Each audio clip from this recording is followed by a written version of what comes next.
اگر پہلے تو کوئکلی بریفلی آپ اگر آج کا احوال بتا دیں سنس یو ور دیئر کہ واٹ ایگزیکٹلی ہیپن ٹوڈے, پھر میں ذرا آگے بڑھوں. بتائیے گا آج کیا ہوا جب آپ عدالت پہنچی ہیں؟ جی السلام علیکم وسیم, تھینک یو. مگر پہلے تھوڑی سی کلیریفیکیشن, میں وہاں پر نہیں تھی, میں NA 151 میں موجود تھی, کیمپین کر رہی تھی. میری چھوٹی بہن وہاں تھی جس سے میری گفتگو ضرور ہوئی ہے. تو آگے بڑھنے سے پہلے میں معذرت کے ساتھ اشتر وصاف صاحب بہت ہی میں ان کی عزت کرتی ہوں, بہت مقام ہے ان کا اس پروفیشن میں, مگر کچھ ان کے فیکٹس جو ہیں وہ حقائق کے ساتھ نہیں مل جڑتے, وہ بالکل اس کے بالا تر ہیں. فرسٹلی کہاں لکھا ہے کہ یہ ڈے ٹو ڈے پروسیڈنگز چلنی ہے؟ وہ ہائی کورٹ کا ایک آرڈر تھا جو کہ رد ہو گیا, وہ کیس دوبارہ چلا, کہیں پہ بھی ڈے ٹو ڈے پروسیڈنگز کا حوالہ نہیں دیا گیا تھا, نمبر 1. نمبر 2, جہاں تک ان کا یہ کہنا ہے کہ اگر لائرز نہیں آئیں گے تو جج صاحب کیا کریں گے, تو پہلے دن جب لائرز وہاں پر نہیں تھے اور جج صاحب نے کہا کہ وہ اسٹیٹ کاؤنسل اپوائنٹ کریں گے, تو اس کے اوپر خان صاحب اور قریشی صاحب دونوں نے وہاں پہ بہت بحث کی, اور اپنے لائر سے اسی وقت ان کو فون دیا گیا, انہوں نے گفتگو کی, اور انہیں لائرز نے کہا کہ جی ہم ابھی چل پڑے ہیں, ہم پہنچ جائیں گے. اگلے دن وہ لائرز وہاں پر موجود بھی تھے, کچھ لائرز اس دن بھی آ چکے تھے, مگر اس کے باوجود جج صاحب نے کہا نہیں, آپ کے لائرز بے شک ہوں, اب میں اسٹیٹ لائرز اپوائنٹ کر چکا ہوں اور وہی آپ کا دفاع کریں گے. اس میں ایک اور چیز میں ایڈ کرتی چلوں کہ یہ اسٹیٹ لائرز وہی لائرز تھے جو کہ کچھ لمحات پہلے پروسیکیوشن ٹیم کا حصہ تھے, تو وہ کس طرح ڈیفنس کاؤنسل بن سکتے ہیں مجھے نہیں معلوم. اور آپ کو جانتے ہیں کہ کورٹ پروسیڈنگز کے کچھ رولز بھی ہوتے ہیں, قوانین بھی ہوتے ہیں, اور جب آپ حق دفاع کسی کو دیتے ہیں اور اسٹیٹ کاؤنسل بھی پرووائڈ کرتے ہیں تو آپ ایک لسٹ دیتے ہیں اسٹیٹ کاؤنسلز کی جس میں سے وہ چناؤ کر سکتے ہیں, یہ بھی ان کو نہیں دیا گیا.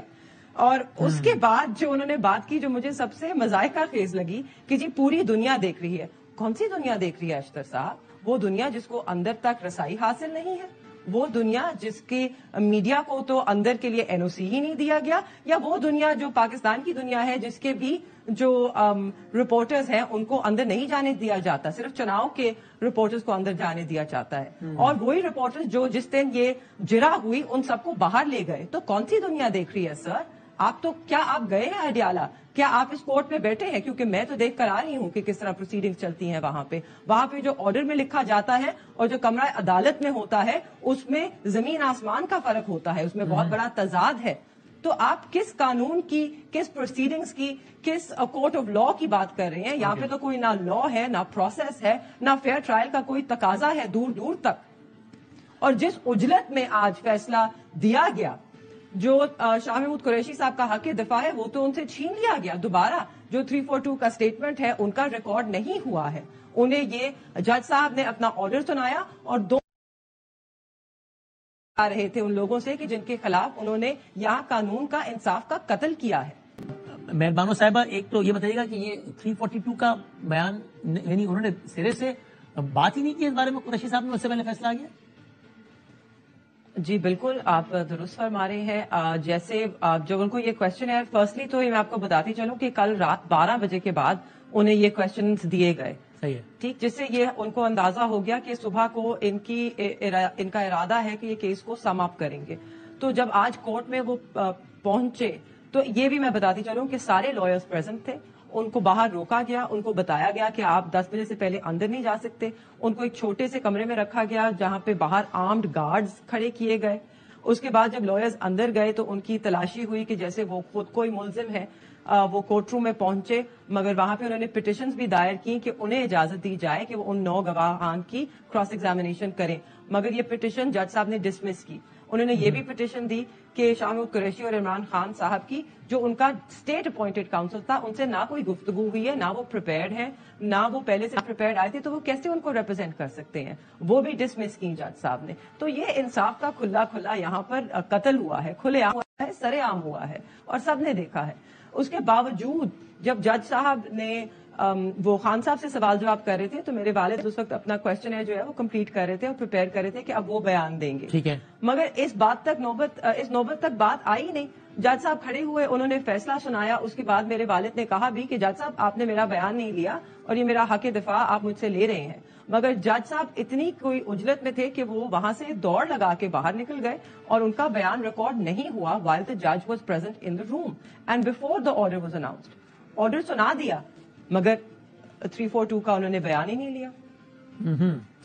اچھا، اور اب میں جو انتخابی سیاست کی بات کر رہا تھا وہ یہ کہ بہرحال ابھی جو بھی ہو اور یہ ظاہر ہائر کورٹ میں جائیں گے، وہاں سے اگر ریلیف مل بھی جائے تو بھی فار آل پریکٹیکل پرپسز ابھی اس الیکشن میں شاہ محمود قریشی صاحب اب حصہ نہیں لے سکیں گے. جی، انتخابی عمل سے ان کو اس وقت باہر کر دیا گیا ہے، اسی لیے شاید اس اجرت میں انہوں نے کیس کو سماعت کیا ہے. سو اب وہاں سے اس پہ کورنگ کینڈیڈیٹ ہے، کون حصہ لے رہے ہیں الیکشن میں، کیا ہوگا؟ جی، جو 214 میں زین حسین قریشی میرے بھائی ان کے کورنگ کینڈیڈیٹ تھے، اب وہ 214 سے تھر پارکر سے یہ الیکشن لڑیں گے اور ان کا انتخابی نشان چناری ہے جو کہ ایک اسپیڈ ہوتا ہے، مطلب کھرپا جس کو ہم کہتے ہیں، تو وہ ان کا انتخابی سمبل ہے. جی بیلچا، جیسے اب جو چناری ہے شاید وہ چاہتے ہیں کہ ہم اس سے جو وہ انصاف دفنایا گیا ہے اسے واپس نکالیں. اچھا، اور یہ میں حامد خان صاحب سے پوچھ رہا تھا، آپ بھی بتائیے گا، یہ میں نے ان سے پوچھا کہ بھائی کیا اینڈ ایگریڈ کہ کیا یہ ایک آپ اس کو اس اینگل دیکھتے ہیں کہ ایک دائروں کا سفر ہے، کہ یعنی یہ تاریخ اپنے آپ کو اس سینس میں دہرا رہی ہے کہ پچھلا بھی الیکشن کے ہی دن تھے، الیکشن میں کچھ دن رہ گئے تھے، ایک سابق وزیر اعظم ہی تھا اور 10 سال کی قید ہو گئی تھی، اور اس دفعہ بھی یہ ہوا بلکہ ایک حنیف عباسی صاحب کو تو الیکشن سے کوئی 24-48 گھنٹے پہلے رات کو الیکشن کی سزائے موت ہو گئی. آپ قریشی صاحب کی بیٹی ہیں، آپ کی بہن، آپ لوگ سب وہاں جاتے رہے، ایک اور سابق وزیر اعظم کے وہ ان کی بیٹی ان سے ملنے گئی کمرے میں، میڈ شور کہ وہ اسی کمرے سے ان کے سامنے ان کو گرفتار کرے. وہ کیا یہ بس ایک وشیش سرکل ہے جس میں آپ لوگ کے خلاف کام تھوڑا زیادہ تیزی ہو گیا، آگے چلا گیا، پریسیڈنٹ لیول پہ چلا گیا، لیکن بس ایک چل رہا ہے معاملہ، کبھی کوئی زد پہ ہوتا ہے، کبھی کوئی، کبھی کم، کبھی زیادہ؟ یہ آپ کے خیال میں نہیں، حالیہ تاریخ میں میاں صاحب ہو یا ان کی بیٹی کے خلاف جو ہوا بالکل ٹھیک ہوا ہے، وہ انصاف کے تقاضوں کے مطابق ہوا ہے؟ ان یور کیس یہ انصاف کا قتل ہو رہا ہے، واٹس یور اوپینین؟ نہیں جی، میرا یہ اوپینین نہیں ہے. میرا اوپینین میں آپ کو بتاتی ہوں، بالکل یہ ایک وشیش سائیکل ہے جو آپ دائرہ کہہ رہے ہیں، وہ دائرہ تھوڑا بڑا ہو گیا ہے اور بہت تیزی سے گھومنا شروع ہو گیا ہے. یہ ضرور انپریسیڈنٹڈ ہے کہ جس طرح یہ کیسز جس رفتار سے چلائے گئے وہ ہم نے نہیں دیکھا.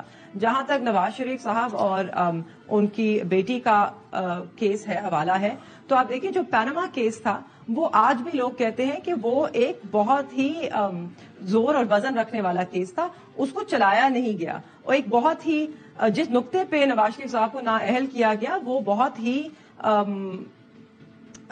سیریس نہیں تھا. مجھے لگتا ہے کہ وہ انہوں نے اجرت میں کیا اور وہ صحیح نہیں تھا.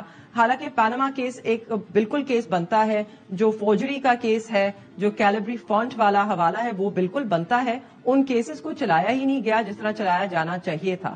تو شاید اس میں بھی یہی کوئی حکمت عملی تھی کہ ایک دروازہ کھلا رکھنا ہے تو وہ کھلا رکھا گیا، اور اس میں بھی جو نواز شریف صاحب ان کو بھی ایک بھونڈے طریقے سے نااہل کیا گیا. مگر پاناما کا کیس اگر آج بھی آپ کھولیں اور چلائیں تو وہ بالکل واضح ہے. اجلت شاید اس وقت بھی اس لیے تھی کہ آگے سر پہ الیکشن کھڑا تھا. جی بالکل، اور ایسا نہیں ہونا چاہیے. دیکھیے، فائدہ کسی کو بھی ہو، آج تو مجھے امید تھی کہ پیپلز پارٹی جن کے ساتھ 50 سال پہلے ذوالفقار علی بھٹو شہید کے ساتھ یہ کیا گیا، مجھے امید تھی کہ آج وہ اس پہ آواز اٹھائیں گے، کیونکہ اگر ہم یہ آواز نہیں اٹھائیں گے تو 50 سال بعد ایک پھر کورٹ لگے گا، پھر وہ اس پہ معافی نامہ دیں گے، پھر وہ کہیں گے کہ جی انصاف کا قتل ہوا، مگر اس سے کیا فرق پڑے گا؟